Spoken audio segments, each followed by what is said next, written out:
Hello, जय श्री राम। जैसे कि आप सब जानते ही हैं, मैं राम कथा बता रही हूँ। तो अभी शंकर जी का विवाह मैंने बताया है, और इसके आगे की कथा मैं आपको बता रही हूँ। यहाँ दुआ नंबर 101 है। हे नाथ, हे उमा, मुझे मेरे प्राणों के समान प्यारी है। आप इसे अपने घर में टहलानी बनाइएगा और इसके सब अपराधों को क्षमा करते रहिएगा। आप प्रसन्न होकर मुझे यही वर दीजिए। चौपाई। बहुविधि सबू सासु समझाई, गवनी भवन चरण सिरुनाई। जननी उमा बोली तब लीने लय, भुजंग सुंदर शिख दीनई। शिव जी ने बहुत तरह से अपनी सास को समझाया। तब वे शिव जी के चरणों में सिर नवाकर घर गई। फिर माता ने पार्वती को बुला लिया और गोद में बैठाकर यह सुंदर सीख दी। करे सदा शकर पद पूजा, नारी धर्म पोती देउन दूजा। वचन कहत भरे लोचन भारी, बहुरी लाय उर लीने कुमारी। हे पार्वती, तू सदा शिव जी के चरणों को पूजा करना। नारियों का यही धर्म है, उनके लिए पति ही देवता है और कोई देवता नहीं है। इस प्रकार की बातें कहते कहते उनके आंखों में आंसू भर आए और उन्होंने कन्याओं को छाती से चिपटा लिया। कतव विधि सृजी नारी जग माही, पारधीन सपने सुख नाही। मैं अति प्रेम विकल महतारी, धीरज किनव कुसुमय विचारी। फिर बोली कि हे विधाता ने जगत में स्त्री जाति को क्यों पैदा किया। पारधीन को सपने में भी सुख नहीं मिलता। यो कहती हुई माता प्रेम में अत्यंत विकल हो गई, परंतु कुशमय जानकर दुख करने का अवसर न जानकर उन्होंने धीरज धरा। पुनि पुनि मिलित परिय गाई, चरण प्ररम से प्रेम कछ जाइन वरना। सब नारिन्य मिली भेट भवानी, जाय जनेव पुनि लपट टानी। मैना बार बार मिलती और पार्वती के चरणों को पकड़कर गिर पड़ती। बड़ा ही प्रेम है, कुछ वर्ण नहीं किया जा सकता। भवानी जब सभी स्त्रियों में भेंट कर फिर अपनी माता के हृदय जा लिपटी। छन जननी ही बहुरी मिली चली, ऊंची आशीष सब काबू दे। फिर बिलुकती मात तन सब सखी, लय शिव पही गए। जाचक सकल संतोषी, शंकरु उमा सहित भवन चले। सब अमर हर्षे सुमन भरषी, निशान नभ बाजे भले। पार्वती जी माता से फिर मिलकर चली। सब किसी ने उन्हें योग्य आशीर्वाद दिया। पार्वती जी फिर कर माता की ओर देखती जाती। तब सखी उन्हें शिव जी के पास ले गई। महादेव जी का यचा को संतुष्ट कर पार्वती के साथ घर कैलाश को चले। सब देवता प्रसन्न होकर फूलों की वर्षा करने लगे। आकाश में सुंदर नगाड़े बजने लगे। दोहा नंबर 102। चले संग हिमवतु, तब पहुँचावन अति हेतु। विविध भांति परिपोष्ट करिए, विदा किने वृषकेतु। तब हिमवान अत्यंत प्रेम से शिव जी के पहुँचाने के लिए साथ चले। वृषकेतु शिव जी ने बहुत तरह से उन्हें संतोष कराकर विदा किया। चौपाई। तुरंत भव आए गिरिराही, सकल शैल सर दिए बुलाई। आदर दान विनय बहुमाना, सब कर विदा किने मुआना। पर्वतराज हिमाचल तुरंत घर आए और उन्होंने सब पार्वती और सरोवरों को बुलाया। हिमवान ने आदर दान विनय और बहुत सम्मान पूर्वक सबकी विदाई की। जब शंभु कैलाश आई, ससुर सब नीचे लोक भी सिखाई। जगत मातु पितु शंभु भवानी, ते सिंगारु न कहूँ बखानी। जब शिव जी कैलाश पर्वत पर पहुँचे तब सब देवता अपने अपने लोक को चले गए। तुलसीदास जी कहते हैं कि पार्वती जी और शिव जी जगत के माता पिता, इसलिए मैं उनके श्रृंगार का वर्णन नहीं करता। करही विविध विधि भोग विलासा, गणव समेत बचय कैलासा। हरि गिरिजा विहार नित नायु, यही विधि विपुल काल चली गायु। शिव पार्वती जी विविध प्रकार से भोग विलास करते हुए अपने गौरों सहित कैलाश पर रहने लगे। वे नित्य नयन विहार करते। इस प्रकार बहुत समय बीत गए। तब जन्मे छठ बधन कुमारा, तारुक असुर समर जेहि मारा। आगम निगम प्रसिद्ध पुराना, पंद्रह मुख जन्मो सकल जग जाना। तब 6 मुख वाले पुत्र स्वामी कार्तिक का जन्म हुआ, जिन्होंने बड़े होने पर युद्ध में तारकासुर को मारा। वेद शास्त्र और पुराणों में स्वामी कार्तिकेय के जन्म की कथा प्रसिद्ध है और सारा जगत उसे जानता है। छंद। जग जान पनुमुख जन्मु कर्मु, प्रताप पुरुषार्थुक महा। तेहि हेतु मैं वृक्ष केतु सुत कर, चरित संचय पही कहा।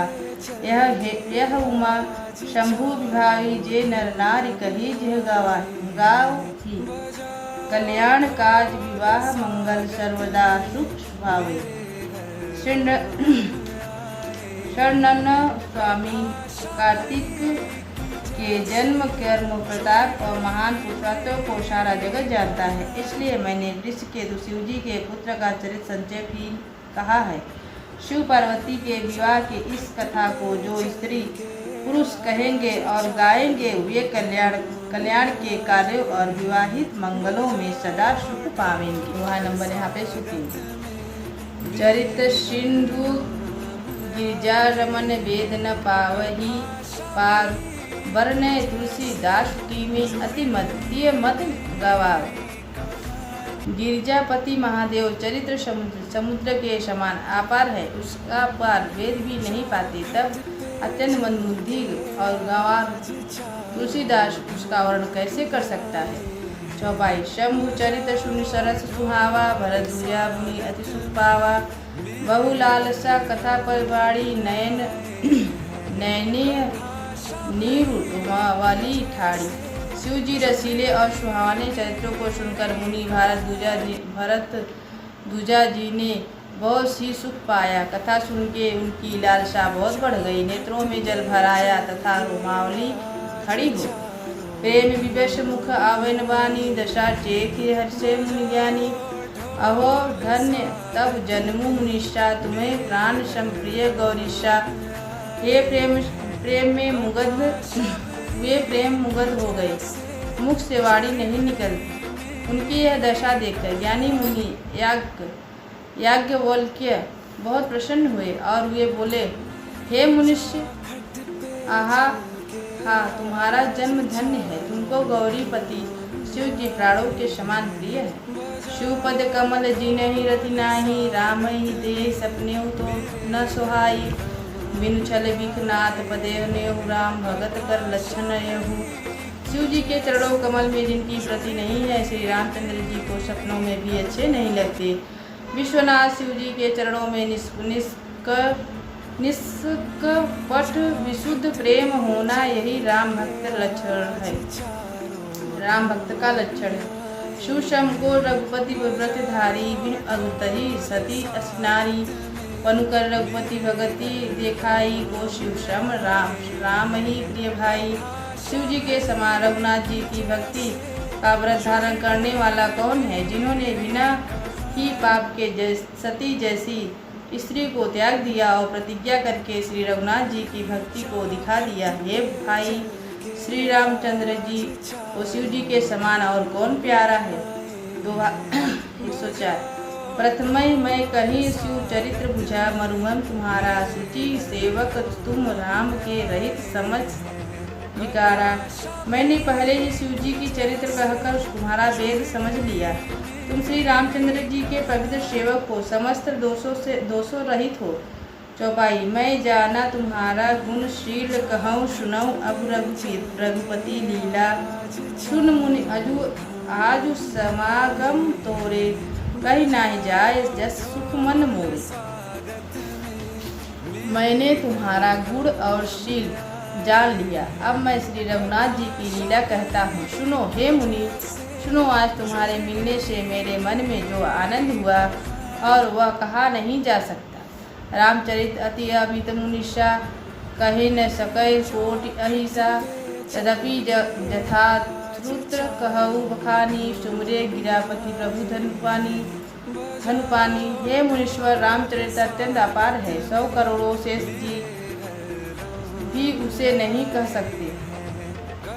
तथापि जैसे मैंने सुना है वैसा वाणी के स्वामी प्रेरक और हाथों में धनुष लिए हुए प्रभु श्री रामचंद्र जी का स्मरण करके कहता हूँ। शारद दारुनारी शम स्वामी राम सूत्रधर अंतर्जामी, जहीं पर कृपा करे जनु जानी, कबीर उर अजीर नचा वही बानी। सरस्वती जी कठपुतली के समान है और अंतर्यामी स्वामी श्री रामचंद्र जी के सूत पकड़कर कठपुतली को नाचने वाले सूत्रधार अपना भक्त जानकर जिस पर कपिवर वे कृपा करते हैं, उसके हृदय रूपी आंगन में सरस्वती जी के वे नचाए करते हैं। प्रणव सोय कृपाल रघुनाथा, वर्णव विशद शासु गाथा, परम रस रम्य गिरिमय कैलाशु, सदा जहाँशु उमा निवासु। उन्हीं कृपालु श्री रघुनाथ जी को मैं प्रणाम करता हूँ, उन्हें निर्मल गुरुओं के कथा कहता हूँ। कैलाश पर्वत में श्रेष्ठ और बहुत ही रमणीय है, जहाँ शिव पार्वती सदा निवास करते हैं। दोहा नंबर 5। सिद्ध तपोधन जोगी जन, सुर किन्नर मुनिवृत, बसहि ताह स्वीकृति सकल सेवहि शिव सुख कंद।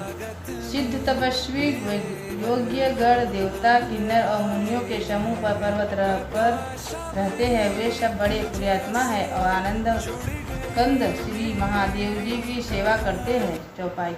हरिहर विमुख धर्म रति नाही, ते नर कहत सपनेऊ नाही, जाय ते गिरि पर बट विटप विशाला, नेत नूतन सुंदर सब काला। जो भगवान विष्णु और महादेव जी से विमुख है और उनके धर्म में प्रीति नहीं है, वे लोग सपनों में भी वहाँ नहीं जा सकते। उस पर पर्वत पर एक विशाल बरगद का पेड़ है, जो नित्य नवीन और सब काल छहों ऋतुओं में सुंदर रहता है। त्रिविधि समीर सुशीतल छाया, शिव विश्राम बटव सुखी गाया। एक बार तेज तर प्रभु गायो, तरु विलोकी उर अति सुख भायो। वहाँ तीनों प्रकार की शीतल मंद और सुगंध, वहीं वायु बहती रहती है और उसकी छाया बड़ी ठंडी ठंडी रहती है। वह शिव जी के विश्राम करने का दृश्य है, जिसे विद्वानों ने गाया है। एक बार प्रभु शिव जी उस वृक्ष के नीचे गए और उसे देखकर उनके हृदय में बहुत आनंद हुआ। निज कर डासी नागरिक छाला, बैठे सजय जहि काला। कुंद इंदुदर गौरी सरीसा, भुंज प्रबल परिधान निश्चीरा। अपने हाथ में भाग बंबर बिछाकर कृपालु शिवजी स्वभाव से बिना किसी खास प्रयोजन के वहाँ बैठ गए। कुंद के पुष्प चंद्रमा और शंख के समान उनका गौर शरीर था, बड़ी लंबी भुजाएं थी और वहाँ वे मुनियों के सेवक लभ वस्त्र धारण किए हुए थे। तरुण अरुण अम्बुज समचरना, नख द्युति भगत हृदय तमहरना। भुजंगभूति भूषण त्रिपुरारी, आनंद आन नू शरद चंद छविधारी। उनके चरणों में नयन पूर्ण रूप से खिले हुए लाल कमल के समान नखों की ज्योति भक्तों के हृदय का अंधकार हरने वाले के साप और भस्म भी उनके भूषण थे और उन त्रिपुरासुर के शत्रु शिव जी का मुख शरद पूर्णिमा के चंद्रमा की शोभा को भी हारने वाला, फीकी करने वाला था। देखिए यहाँ पे इसकी आगे कथा मैं आपको आगे बताऊंगी। जय श्री राम।